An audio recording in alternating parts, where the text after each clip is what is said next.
soy Katia N. Varillas desde San Francisco, California, Estados Unidos de América. Hoy vengo a compartir con ustedes un segmento más de Palabreando el idioma castellano. Hablaremos del origen y evolución de los sistemas ortográficos. Para elaborar este temario me auxilié de la siguiente bibliografía: de la ortografía de la lengua española, del diccionario de autoridades de la lengua española y de algunos libros de mi biblioteca personal. Origen y evolución de los sistemas ortográficos. Las normas que determinan el valor y el uso de los elementos que las lenguas utilizan para su representación gráfica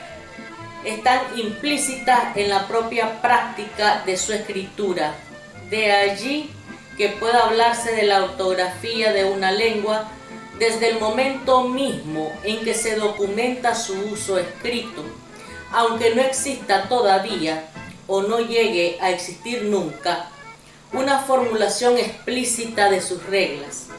De hecho, tanto el nacimiento de la disciplina encargada de establecer las normas ortográficas como la aparición de los diversos tratados que las contienen son muy posteriores a la realidad de la escritura. Aunque hay lenguas con sistemas de escritura originales, creados específicamente para su representación gráfica, como la escritura jeroglífica egipcia o la ideográfica china, otras muchas han adoptado un sistema preexistente, bien por corresponder en su momento a la lengua de mayor influencia o prestigio de su entorno por motivos políticos, económicos, religiosos o culturales, como ilustra la adopción de caracteres chinos para la escritura del japonés o del alfabeto latino para las lenguas germánicas, bien por haberlo recibido directamente de la lengua de la cual derivan, como es el caso de las lenguas románicas, que heredaron el sistema gráfico del latín, su lengua madre. Como es natural, las lenguas que se sirven de sistemas de escritura prestados o heredados han debido adaptarlos a sus propias necesidades. En el caso de las lenguas de escritura alfabética, esta adaptación supone adecuar el repertorio de grafemas recibidos a la representación de los fonemas propios mediante procedimientos diversos, desde el cambio del valor fonológico asociado a los grafemas preexistentes o la creación de otros nuevos para representar los nuevos fonemas, a la eliminación de signos sobrantes por no existir en la lengua receptora el fonema que representaban en la lengua de origen. Si el número de sonidos distintivos que necesitan ser representados es superior al de los grafemas disponibles, suele recurrirse con mayor frecuencia que a la creación de caracteres nuevos, a la combinación de varios de ellos para representar un único fonema. Este hecho, junto a la existencia de fonemas que pueden representarse gráficamente de varias maneras y de grafemas que representan, según los contextos, distintos fonemas, da lugar a sistemas ortográficos muy alejados del principio ideal de correspondencia biunívoca entre grafemas y fonemas. Precisamente una de las razones de la mayor complejidad de las ortografías inglesa o francesa en comparación con ortografías más sencillas como las del castellano o el italiano es que el número de fonemas del inglés y del francés ha sido siempre muy superior al número de grafemas del alfabeto latino. Especialmente cuando se trata de lenguas que heredan el sistema de escritura de la lengua de la que derivan, La adecuación de los grafemas a la nueva realidad fonológica se realiza de forma progresiva y podríamos decir espontánea. Así, por ejemplo, los escritores y copistas de la época de los orígenes de las lenguas románicas se vieron en la necesidad de escribir estas lenguas con los elementos gráficos propios del latín. Para representar los nuevos fonemas, ensayaron diversas soluciones gráficas, a menudo condicionadas por el tipo de letra empleado, lo que explica la gran variabilidad que reflejan las grafías de los textos primitivos, achacable también en gran parte a la propia inestabilidad de los nuevos sistemas fonológicos que tardarán aún varios siglos en afianzarse. No existía, pues, una ortografía estable y normalizada tal y como la entendemos hoy.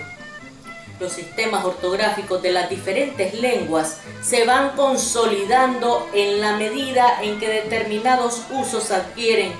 frente a otros un grado suficiente de fijeza y extensión en un lento proceso de selección de variantes en el que a menudo ejercen una influencia notable los usos gráficos de los documentos y códices emanados de las cancillerías y escritos reales, como ocurrió en Castilla primitiva durante el reinado de Alfonso X el Sabio en el siglo XIII. En el ámbito de las lenguas occidentales modernas, el Renacimiento marca el inicio de la ortografía como disciplina, esto es, como materia de reflexión y análisis explícito. En esta época, junto con el interés por el griego y el latín clásicos, adquiere gran protagonismo el estudio de las lenguas vernáculas, que han sustituido al latín como vehículos de comunicación de los incipientes estados nacionales. Se publican entonces las primeras gramáticas de estas lenguas, en las que ocupa un lugar destacado el análisis de su representación gráfica, de modo que la ortografía, siguiendo la tradición greco-latina, constituye en sus inicios una parte de la gramática. La invención de la imprenta a mediados del siglo XV impone la necesidad de una mayor regularidad en la escritura de las diferentes lenguas. Las decisiones tomadas por los tipógrafos e impresores a la hora de imprimir sus textos desempeñarán un importante papel en los procesos de regularización gráfica, debido a que la mayor difusión de los impresos frente a los manuscritos medievales tienen que ser prácticamente diferentes. La ortografía adquiere cada vez mayor protagonismo, lo que se traduce en la aparición a lo largo de los siglos XVI y XVII de numerosos tratados y manuales de esta disciplina, muchos de ellos con orientación eminentemente práctica o didáctica, que pretenden sistematizar las reglas ortográficas de acuerdo con diferentes criterios. Las propuestas de los ortógrafos se van a articular en torno a su preferencia por adoptar como criterio básico de referencia a la hora de fijar las normas ortográficas, bien la pronunciación, bien la etimología, a las que viene a sumarse el uso tradicional consolidado como árbitro de muchas soluciones gráficas concretas. Tomando en cuenta que la etimología es el origen de las palabras. Estos criterios, pronunciación, etimología y uso tradicional consolidado, han funcionado combinadamente, aunque con diferente peso e importancia según las épocas y los idiomas, en la configuración de los sistemas ortográficos de las principales lenguas europeas. En general, en sus etapas iniciales, todas ellas tomaron como referencia la pronunciación para establecer las bases de su sistema ortográfico. Pero, mientras que en algunas, como el castellano o el italiano, este criterio ha seguido funcionando después de manera más o menos constante, otras, como el francés o el inglés, se han mostrado mucho más reacias a efectuar reajustes para adecuar su ortografía a los cambios producidos en sus sistemas fonológicos. A este conservadurismo gráfico se añadió además, especialmente en etapas de fuerte influjo latinizante, la tendencia a preservar o a introducir en la escritura de muchas palabras grafemas etimológicos carentes de correlato fónico, buscando por un lado mantener el vínculo con el origen y por otro dotar de estabilidad a las grafías al margen de eventuales cambios en la pronunciación. La adopción de la etimología y del mantenimiento de la tradición gráfica como principios reguladores de la ortografía, predominantes en las lenguas como el inglés o el francés, tiene mucho que ver con su rendimiento funcional. Esto a la hora de diferenciar en la escritura